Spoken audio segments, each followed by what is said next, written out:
આજરોજ સરકાર દ્વારા ડ્રાઈવરો માટે બનાવવામાં આવેલા કાયદાના વિરોધમાં ધરમપુરની ધરતી પર મોટી સંખ્યામાં ડ્રાઈવરો ભેગા થયા હતા। આ પ્રસંગે વાંસદા અને ચીખલીના ધારાસભ્ય અનંત પટેલ પણ ઉપસ્થિત રહ્યા હતા।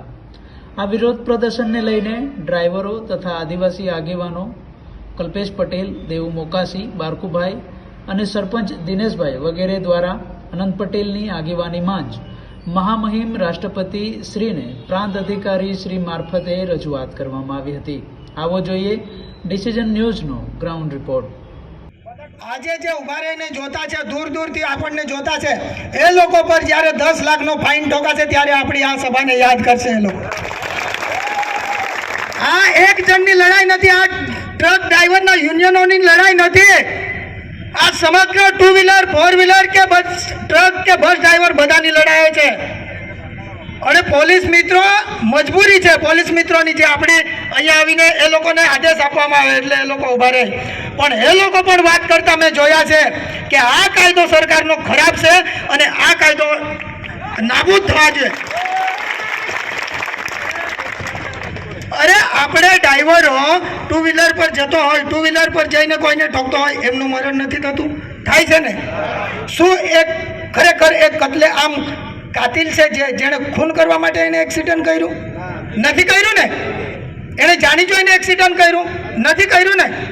પણ એ ભાગે કેમ છે? ભાગે એટલા માટે કે પોતાનો જીવ બચાવવા માટે ભાગે છે। વાત સત્ય છે? એ પોતાનો જીવ બચાવવા માટે ભાગે છે। થોડા દિવસ અગાઉ જે સરકારે જે અગાઉ ખેડૂતો માટે કાળો કાયદો પસાર કરેલો હતો, એ જ કાયદો ફરી ડ્રાઈવરો પર થોપીને આપણને બધાને એક કરવાનું સરકારે ફરી એક સંગઠન ઊભું કરી આપ્યું, આપણને એક એકતા થવા માટે ફરી એક મોકો આપ્યો। તે બદલ સરકારનો પણ આભાર માની અને સાથે ચેતવણી પણ આપીએ છીએ કે તમારી સામેનું આંદોલન અમારું કાલે પણ ચાલુ હતું, આજે પણ ચાલુ છે અને આવતીકાલે પણ ચાલુ રહેશે। અહીંયા આવ્યા અનંતભાઈ, આવ્યા સાથે દેવુભાઈ મુખાસી, મોહના ગાવચાઈના સરપંચ, નડકદરી સરપંચ દિનેશભાઈ, અમારા રમેશભાઈ પાડવી સાહેબ, કમલેશભાઈ, બારકુભાઈ, તમામ આગેવાનો આવ્યા। ત્યારે બધાને એવું થતું હશે કે રમેશભાઈ કેમ નહીં આવ્યા, પરંતુ રમેશભાઈ એક મેસેજ પહોંચાડ્યો છે કે તાનાશાહી સામે લડતા લડતા અમારા પર એક ફરિયાદ દાખલ થઈ છે, ટૂંક સમયમાં આપની સમક્ષ આપની લડાઈમાં સાથે રહીશ। અનંતભાઈ આવે એટલે બધા તમને કદાચ એવું કહેતા હશે કે આ તો પેલા આદિવાસી વાળા ધારાસભ્ય આવ્યા, પણ આ ડ્રાઈવર પર ફક્ત આદિવાસી સમાજના ડ્રાઈવરો નથી, દરેક સમાજના ડ્રાઈવર છે અને દરેક સમાજના હકની લડાઈ આ તમામ મંચસ્થ મહાનુભાવો અને તમે બધાને આપણે સાથે થઈને લડી રહ્યા છે।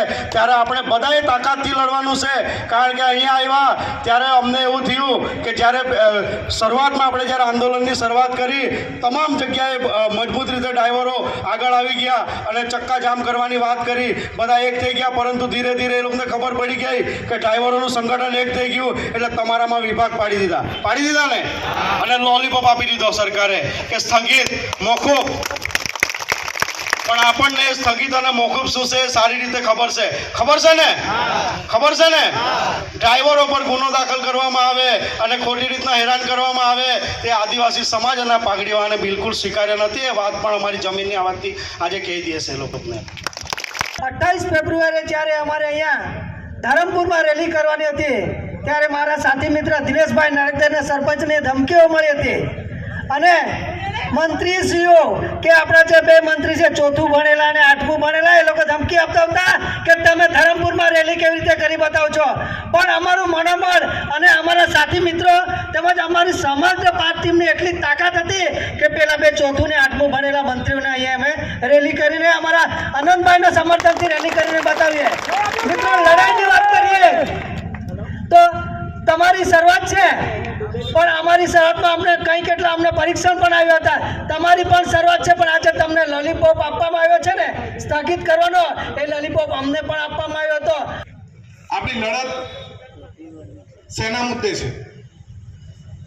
ડ્રાઈવરો સાથે જે અન્યાયપૂર્વકનો કાયદો પસાર કરેલો એના માટે। શું કાયદો? હિટ એન્ડ રન કેસમાં ડ્રાઈવર ભાગી જાય અને સામેવાળો વ્યક્તિ મરી જાય તો એને 7 લાખ રૂપિયા સરકારને ચૂકવવાના અને 10 વર્ષની સજા। મારે સરકારને એટલું જ પૂછવું છે, આ કોના ફાયદા માટે કાયદો બનાવ્યો છે? કે કોના નુકસાન માટે કાયદો બનાવ્યો છે. આમાં નુકસાન ડ્રાઈવરોનું છે જે સૌથી ઓછા રૂપિયા પગાર લઈને ડ્રાઇવિંગ કરે છે અને આખા દેશનું અર્થતંત્ર ચલાવે છે. કોરોનાના કપરા સમયમાં ડ્રાઈવરોના લીધે જ દવાઓ, ઓક્સિજન સિલિન્ડરો હોસ્પિટલ સુધી પહોંચ્યા. ડ્રાઈવરોના લીધે જ શાકભાજી ગામડેથી શહેરોમાં પહોંચ્યું. ડ્રાઈવરોના લીધે જ દૂધ અને ચા સવારમાં શહેરના લોકો પીતા થયા. આ જ ડ્રાઈવર માટે જો કાયદો બનાવવાનો હોય લોકસભામાં, તો એવો કાયદો બનાવવાનો હતો કે અકસ્માતે મોટી ટ્રકમાં કોઈ ડ્રાઈવરને જાનહાનિ થાય તો એના પરિવારને 10 લાખ રૂપિયા મળવા જોઈએ. ડ્રાઈવરને કઈ પગ તૂટી જાય, અપંગ થઈ જાય, હાથ તૂટી જાય, ડ્રાઇવિંગ નહીં કરી શકે તો એના માટે 25 લાખ રૂપિયા એને આપવા જોઈએ એનું જીવન ગુજારવા. પણ આ સરકાર ઊંધી છે. એ માત્ર ઉદ્યોગપતિ અને કરોડપતિનું જ કામ કરે છે. નાના લોકો ડ્રાઈવરોનું કામ કરતા નથી. ડ્રાઈવરી કોણ કરે? આદિવાસી સમાજ, એસસી સમાજ, ઓબીસી સમાજ, પરપ્રાંતિ અને મુસ્લિમ સમાજ કરે. એક કરે ને, કોઈ બીજું કરે? કોઈ બીજું કરતું નથી. અને મોટા વાહન જે લઈ જઈને દેશ સેવાનું જ કામ કરે છે, ત્યારે એના પર જો કાળો કાયદો પસાર કરવામાં આવેલો હોય તો અમે છેલ્લા શ્વાસ સુધી ડ્રાઈવરોની સાથે છે. પાર તાપી નર્મદા રિવર લિંક પ્રોજેક્ટની લડાઈ લડ્યા, કસ્ટોડિયલ ડેટની લડાઈ લડ્યા, ભારતમાલા પ્રોજેક્ટની લડાઈ લડ્યા, ત્યારબાદ આંગણવાડી વર્કરોના હક અધિકાર માટે લડ્યા, આશા વર્કરોના હક અધિકારો માટે લડ્યા, 66 કેવીમાં કામ કરનાર જીઈબીના કોન્ટ્રાક્ટ બેઝના કર્મચારીઓ માટેની લડાઈ લડ્યા, શિક્ષકો માટેની લડાઈ લડ્યા. આજે ડ્રાઈવરોની સાથે અમે એટલા માટે જ ઊભા છે કે ડ્રાઈવરોની સાથે પણ અન્યાય થાય છે અને એ અન્યાય અમે સહન કરવાના નથી.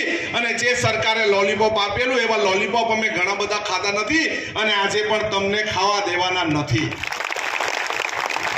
હાલ પૂરતો સ્થગિત એટલે શું? તમે અહીંથી બોમ્બે ગાડી લઈ જતા હોય ને રસ્તામાં ઊભા રહીને ચા પાણી કરવા જાય, એ સ્થગિત કરેલું કહેવાય. પછી પાછા ગાડી પર ચડીને પાછી ડ્રાઇવિંગ કરો, એ ચાલુ થઈ. આપણને આ કાયદો સ્થગિત નથી જોઈતો. આ કાયદો કાયમ માટે રદ કરવામાં આવે એવું અમને સૂચન જોઈએ છે. અને એવું જો સૂચન નહીં કરશે તો આપણી લડાઈ ચાલુ રહેશે.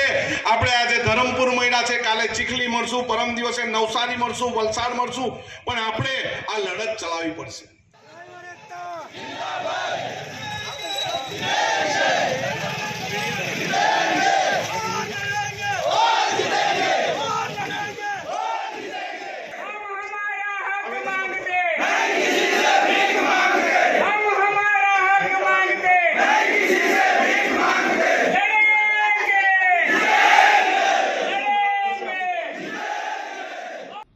ડિસિઝન ન્યૂઝના બીજા વિડીયો જોવા માટે ચેનલ સબસ્ક્રાઇબ કરો અને બેલ આઇકન બટન પર જઈ ક્લિક કરો.